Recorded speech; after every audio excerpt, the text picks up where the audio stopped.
don't stop doing the right thing. You know it's right to pray. Huh?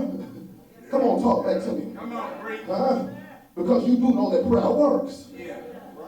Huh? Even when you don't feel it, it does not mean it's not working. Even when you can't smell it, don't mean it's not working. Even when you can't hear it, does not mean it's not. God is always working out on behalf of his children. All you have to do is seek, ask, and knock. Lord, have mercy. Ask him what you want. Seek for what you're asking for. Knock, and the Lord shall open the door. And so, this word always, can we get through here? This word always means simply at all times. At all times. He says, listen, man ought to, okay, it's a must that you pray. But it's a must that you pray all of the time. So there should not be a day that leaves or comes and goes that God does not hear from me. Talk back to me if you can. Because if I lose or miss out on an opportunity to talk to him, I become spiritually stagnated. Preach, Pastor Dawson.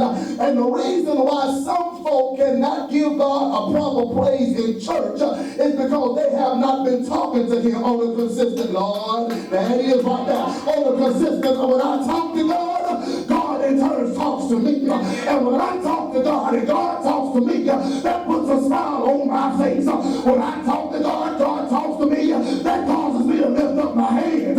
When I talk to God and God talks to me, that causes me to encourage my neighbor. When I talk to God, when I talk to God and God talks to me, that encourages me to tell somebody on the back row that can't nobody do me like Jesus.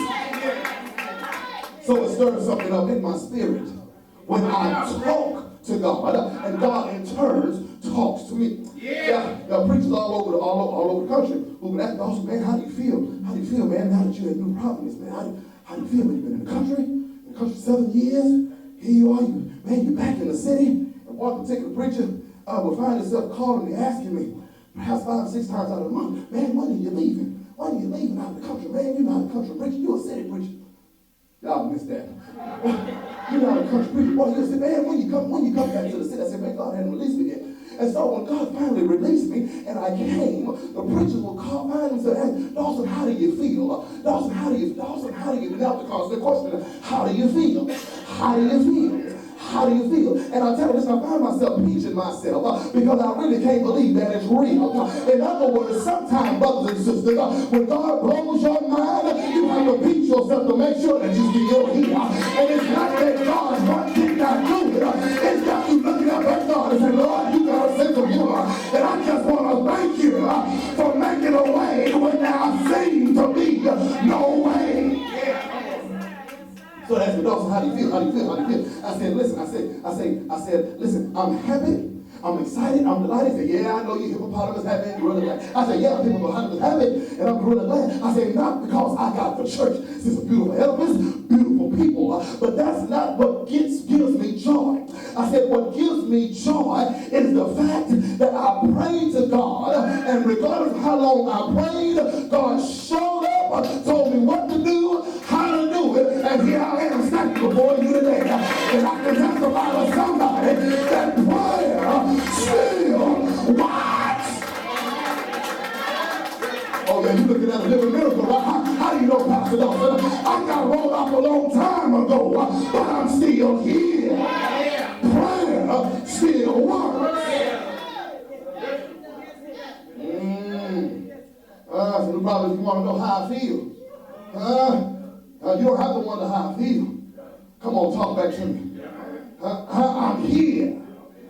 And God has given the joy that I need to be effective where I am. Watch this. He says, no, watch this. Man ought to always, at all times. At all times. Watch this here. So it simply means two things. Number one, if I'm praying at all times, I have at least two things. First thing I have an unbroken consciousness of God's presence. Let me repeat that again. I have watch this, an unbroken consciousness of God's presence. In other words, watch this, I am with you. So if I'm talking to God, I can be assured that God is with me. Talk back to me. Let me tell you something. I know that don't mean a lot to some of y'all, but have you ever got on your knees and prayed, and when you got off your knees, you didn't feel moved at all because you don't have a track record of talking to God. And so when you find yourself caught between the rock and a hard place, you find yourself down on your knees a little more regularly than normal. And so you get up, you just keep your head down because the first thing, Lord, listen, Lord, I know I don't talk to you on a regular, but because I need you, I expect you to show up like I've been calling on you all of my life. And the reality of it is that when you wasn't calling on him, God had somebody else calling on him for you, Lord. Somebody called him Big Mama and Big Daddy. Somebody called him Mama and Papa. Somebody called him Granny and Daddy. And they called on the Lord, and all they did was call up your name. All they did was say Derek D. Dawson. All they did was say Deacon Samuel. I'm lifting up my baby too. Because they don't have a sense enough to call on you for themselves. And then listen, it's a trick of the enemy. One of the greatest tools that Satan uses to cause all of us, if you will, not to come to church, and when you come, you're not active, not to come to Bible study. Satan uses one word, and that one word is guilt. Have you ever been there, look at your neighbor and say, I? You do know what guilt feels like, right? Guilt will cause me to board myself up in my own house and unplug the phones and the TV. And so, watch this, I will literally ostracize my own self from society because Satan has held me captive. And what does Satan tell you in your own mind? Oh, since you're a Christian, you ain't got no business cussing. Talk back to him. How can you be saved and you still doing some of the same stuff that you used to do? Come on, talk. Listen. Satan will get into anybody. I don't care how long you've been in church. I don't care what your last name is. I don't care what your belly. You can sing in a choir. You can usher on the wall. You can deacon on the front row. You can wear all white like it's first Sunday on the third Sunday. And Satan can still invade your space. I know I'm preaching. You don't have to be doing nothing or anything for Satan to invade your space. Matter of fact, problems don't come when you're looking for them. Problems come when you have your mind occupied or preoccupied with something else. Watch this. He says, I'm with you. Not only do I have an unbroken consciousness of God's presence, but number two, I have unlimited confirmation of God's power. Preach about it, dog. I'm trying to maintain that back on the back row.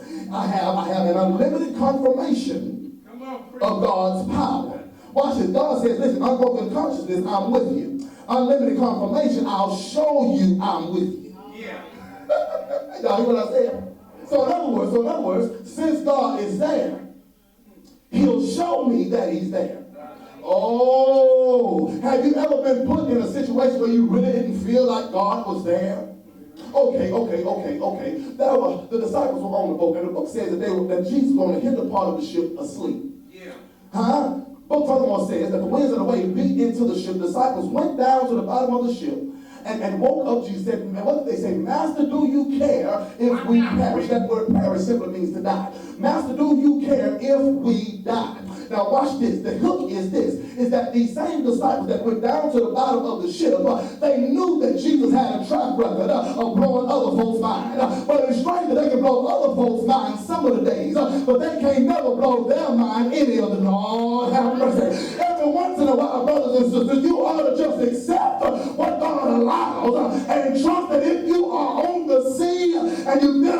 going to die. Jesus is your captain. So you don't have to worry about it. You don't have to get messed up about it. You don't have to get tongue twisted. You don't have to get discouraged. You don't have to get bamboozled. You don't have to throw in the towel. You don't have to stop coming to church. You don't have to stop witnessing with the preacher. As a matter of fact, that's what Satan wants you to do. He don't want you to come to church. He don't want you to be active in church. But there ought to be 5 or 6 or 20 folk in the building. I make 21. Folk in the building who can stand up and say, on this day, I'm going to deal Satan a blow that he's never felt from me before. He can discourage me right now, but I'm going to keep on coming. He can tell me I'm not saved, but I'm going to keep coming. So Jesus said, listen, unbroken consciousness of God's presence. I am with you. It's constant. I am with you. Next, you have unlimited confirmation. Since I'm with you, every once in a while, I'll touch you to let you know that I'm with you. Lord have mercy. So since I'm there, I'll touch you. I'll put my hand on you to let you know that I'm there. Now watch this. Him putting his hand on you does not mean that you have to be in church for him to touch you. That's right. Now watch this. You need to come to church. But sometimes he'll touch you in your bed. Sometimes he'll touch you on your job. You do know I'm not the only one who have unruly folk I work with. Watch out, preacher. You ain't got to say, man, just look at it, man, and I'll understand. And watch it. And what I tell folk on my job, what you better be happy of is that I ask God to keep me in Pastor Dawson mode. Because if I ever get out of Dawson mode, or get out of Pastor mode and get into Dawson mode, it's going to be a misunderstanding in here, Lord.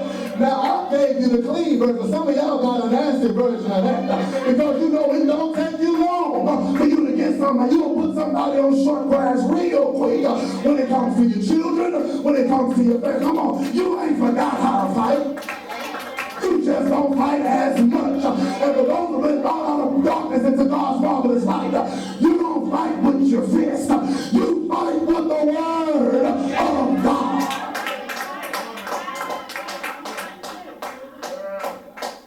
So, let me get out of here. Watch this. He said, man ought to always pray. Always. Don't stop doing it. And not faint. Not faint. That word in Greek, if you will, is a military term, a military metaphor, which means not to lose heart. Not to abandon anything because of cowardice and slothfulness. Because I'm sluggish. Are you with here? Despondency. I never give up. One theologian puts it this way. One theologian says, listen, he said, the arms of the church are prayers.